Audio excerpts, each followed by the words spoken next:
Hi, welcome to Fertility Talks. I'm Mary Wong, founder of Alive Holistic Health Clinic, author of Pathways to Pregnancy, acupuncturist, and your fertility strategist. Today we are at the Canadian Fertility Show, and this is our third interview, and I am so psyched because we're going to talk about sperm.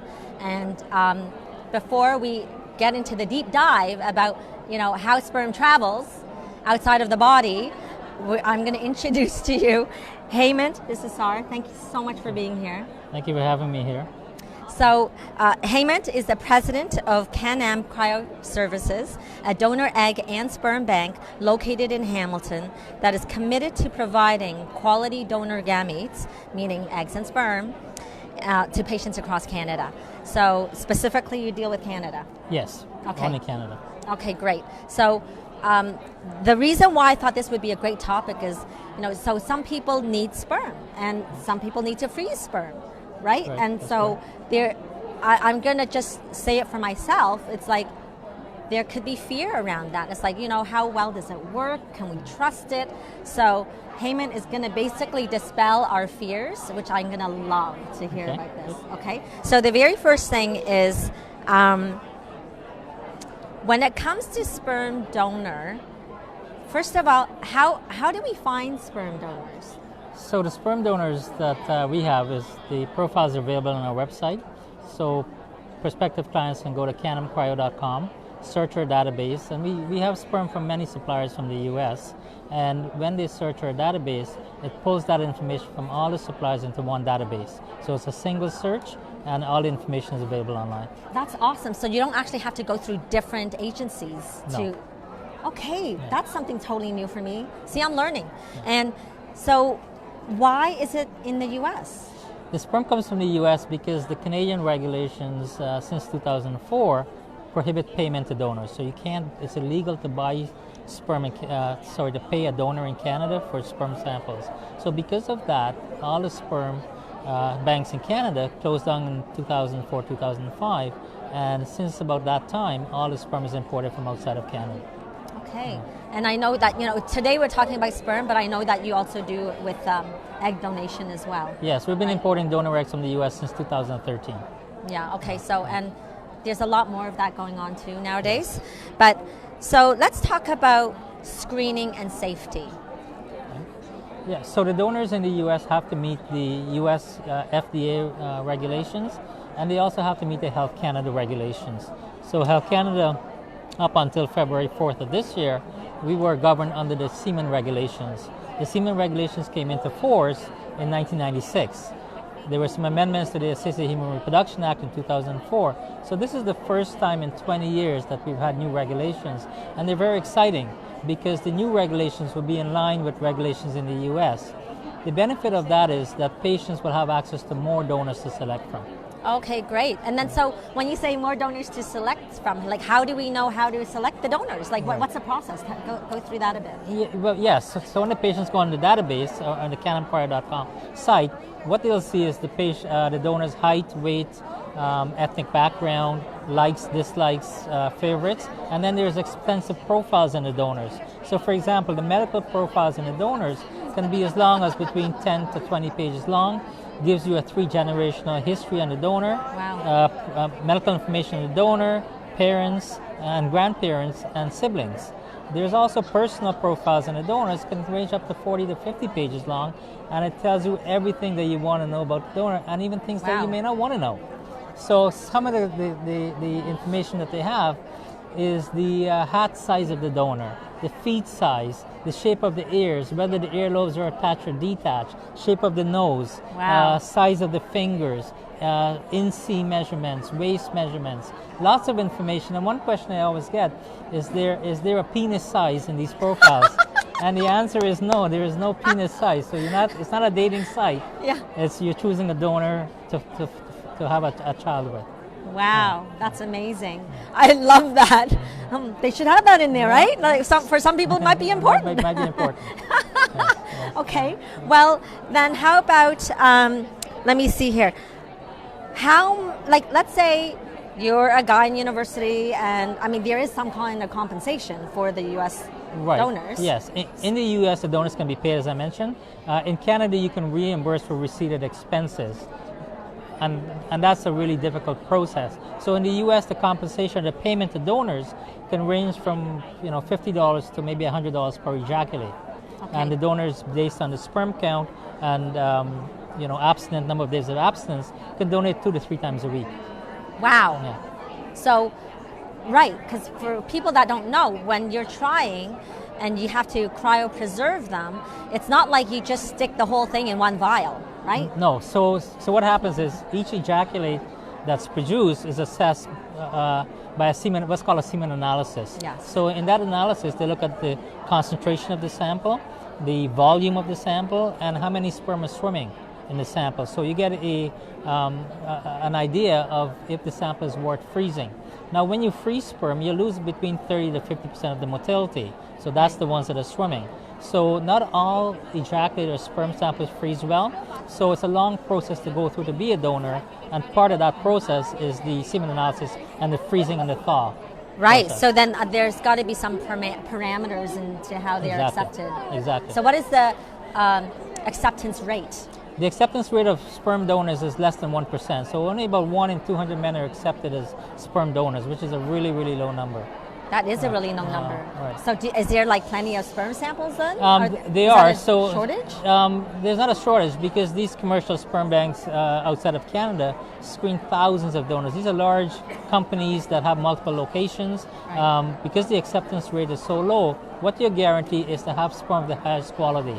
Quality sperm, quality donors. So what's the quality parameters then? Just to say it. Yeah, the quality parameters is the guarantee for a sperm sample is at least 10 million motile sperm in the sample. So that's what the guarantee is.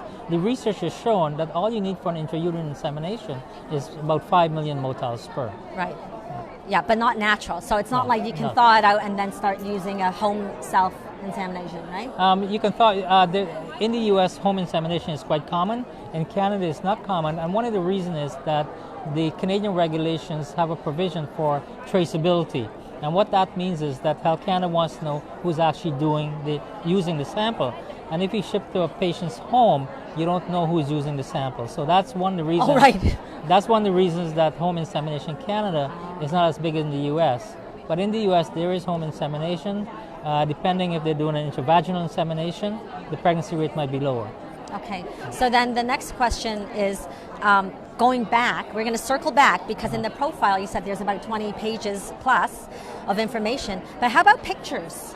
All the donors have, depending on the supplier, have a childhood photograph, so it could be a series of photographs or pictures, and then some of them have adult photographs. Okay. But not all the donors have adult photographs. And then how about in terms of, what's the word, known versus unknown? Right, so the different categories of sperm donors. In Canada, the regulations permit what's called anonymous donors and open ID or identity option donors. In the open ID donors, once the child reaches the age of 18, they have the option of getting the identifying information of the donor, identifying information such as name, last known address, phone number, whereas in the anonymous system, they wouldn't get that information. Keep in mind that each supplier, open identity means different things. Some of the suppliers will facilitate contact with the child and the donor, while other suppliers don't. Okay, that's really highly informative. And so the most important thing, and this is like the climax of our talk, and we're going to look at the safety of sperm storage and for travel, right? Right. So sperm, once it's frozen, is stored in typically liquid nitrogen. So liquid nitrogen is extremely cold, minus 196 degrees Celsius. So it's minus 20 degrees outside today. Storing sperm is a lot colder. So once the sperm is stored at that temperature, they're good for 1,000 years or more because there's no biological activity at that temperature. So they can be stored for a long time. The literature has reported babies born from donors where the sperm was frozen for 45 years. So we know that there's no adverse outcome and effect. wow. Right? So there already has been children born from sperm that was Yes. stored 45 years. Right, and Wow. this was typically cancer patients that stored their sperm in the 70s or 80s before they underwent treatment, and then came back later on and then used a sample. So it could be a teenager who stored his sperm when he was, 15 or 16 years of age, came back and used it, or in some cases the sperm was stored and then, surrogate was used as sperm. Right, because of course at a young age you could have leukemias and all That's those right. kinds of things, and all the harsh treatments that you may have may impact sperm. Yes. So And that's true. And what we're seeing also is more people are storing sperm now, or freezing and storing sperm, if they're in high-risk profession. So if you're a firefighter exposed to environmental toxin, you may want to store your sperm and keep it just in case, because you don't know what you're exposed to.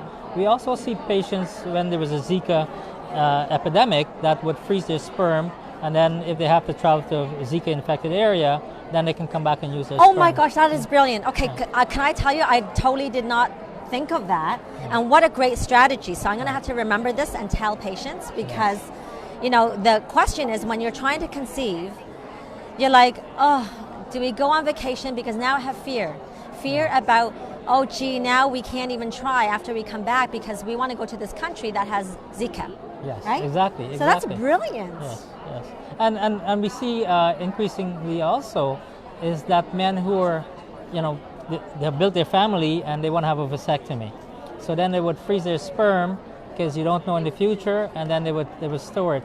The other big group of people that we see freezing sperm is trans women. So men that are undergoing transition to be women would freeze their sperm. They undergo the transition, and then they come back later and there's no option for them to use sperm. That's so great. This is so fantastic, all this information. Thank you so much. And so let's look at the storage unit. Right. So this is a shipping unit. So when shipping. sperm is shipped, it has to be maintained at a very low temperature, typically between minus 130 degrees to maybe minus 190 degrees. And there's special containers that are used to ship the sperm sample in. And today I have a small container. It's called a mini shipper for you. Wow.